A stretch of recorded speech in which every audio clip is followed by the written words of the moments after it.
أعوذ بالله من الشيطان الرجيم. بسم الله الرحمن الرحيم. Voici 4 choses contre lesquelles le prophète Mohammed, sallallahu alayhi wa sallam, demandait la protection à Allah. D'après Abu Huraira, radiyallahu anhu, rapporte que le prophète Mohammed, sallallahu alayhi wa sallam, faisait cette invocation à Allah. Seigneur, je me mets sous ta protection contre 4 choses. D'une science qui n'est pas profitable, d'un cœur qui ne craint pas, d'une âme qui ne se rassasie pas, et d'une invocation qui n'est pas entendue. Allahumma inni a'udhu bika min al-arba', min ilmin la yanfa', wa min qalbin la yakhsha', wa min nafsin la tashba', wa min du'a'in la yusma'. Une science qui n'est pas profitable, c'est quoi?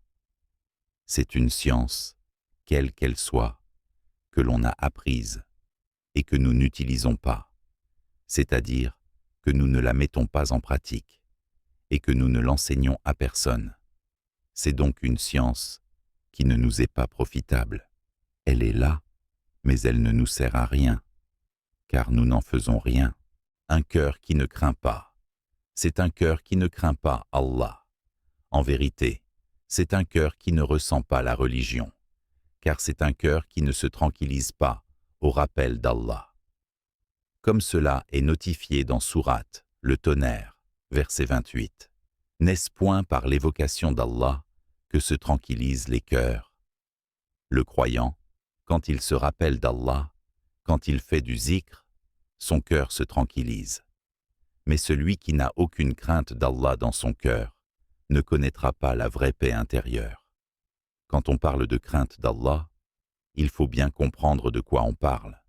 On parle de crainte révérentielle, un peu comme un père de famille digne de ce nom. On l'aime et on le craint, car on le respecte. C'est ça qu'on appelle une crainte révérentielle. Et le cœur du croyant est rempli de crainte d'Allah. Alors, on demande à Allah de nous protéger d'avoir un cœur qui ne craint pas. Une âme qui ne se rassasie pas. C'est une âme qui ne se satisfait pas de ce qu'Allah lui a donné. La taille de sa maison ne lui satisfait pas. La voiture qu'il a ne le satisfait pas. L'ensemble des choses qu'il possède ne rassasie pas son âme. Il ne se contente d'aucune chose et il veut toujours plus. Voici ce qu'est une âme qui ne se rassasie pas. Elle peut obtenir toujours plus qu'elle ne sera jamais satisfaite. C'est comme quelqu'un qui mange à sa faim, mais dont l'estomac en veut encore plus. Alors il mange beaucoup plus que nécessaire, et il n'est toujours pas satisfait.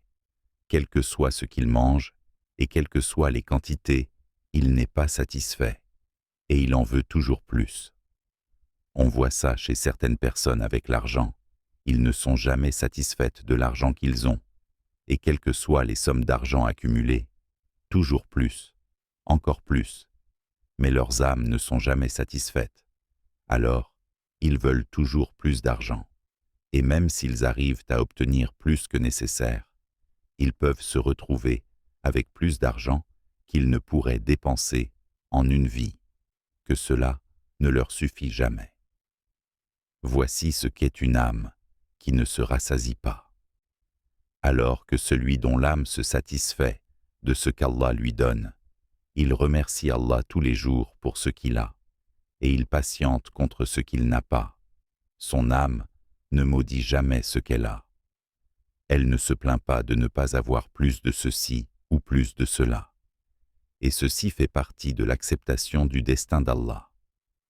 On a le droit de vouloir plus, de faire les causes pour obtenir ce que l'on désire. Mais en parallèle, on éduque notre âme à se contenter de ce que l'on a et à être reconnaissante. Et en 4e, la pire des choses, une invocation qui n'est pas entendue. On fait une invocation à Allah et il ne répond pas à notre invocation. Car quand le croyant fait une invocation, alors Allah répond à son invocation, toujours, soit en lui donnant ce qu'il a demandé, soit en lui écrivant une récompense dans l'au-delà à cause de cette invocation.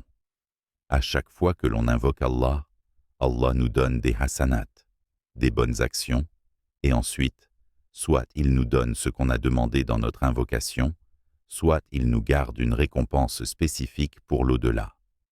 Alors qu'une invocation qui n'est pas entendue, c'est une invocation à laquelle Allah ne répond pas, comme si elle ne lui était pas parvenue. Ceci peut être la conséquence des grands péchés. Voilà pourquoi invocation et demande de pardon vont très souvent ensemble. Voici l'invocation que le prophète Mohammed sallallahu alayhi wa sallam, pour rappel, car souvent la question est posée. Oui, on peut faire les invocations en français. On peut invoquer Allah dans notre langue. On peut les faire aussi en arabe.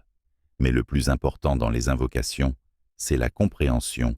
Pour ceux qui veulent consulter les preuves sur cela, je vous invite à consulter le livret des invocations du matin et du soir, selon le Coran et la Sunna, qui est disponible librement en description. Qu'Allah nous pardonne et nous guide dans le droit chemin. Subhanakallahumma wa bihamdik. Ashhadu an la ilaha illa anta astaghfiruka wa atubu ilayk. لا إله إلا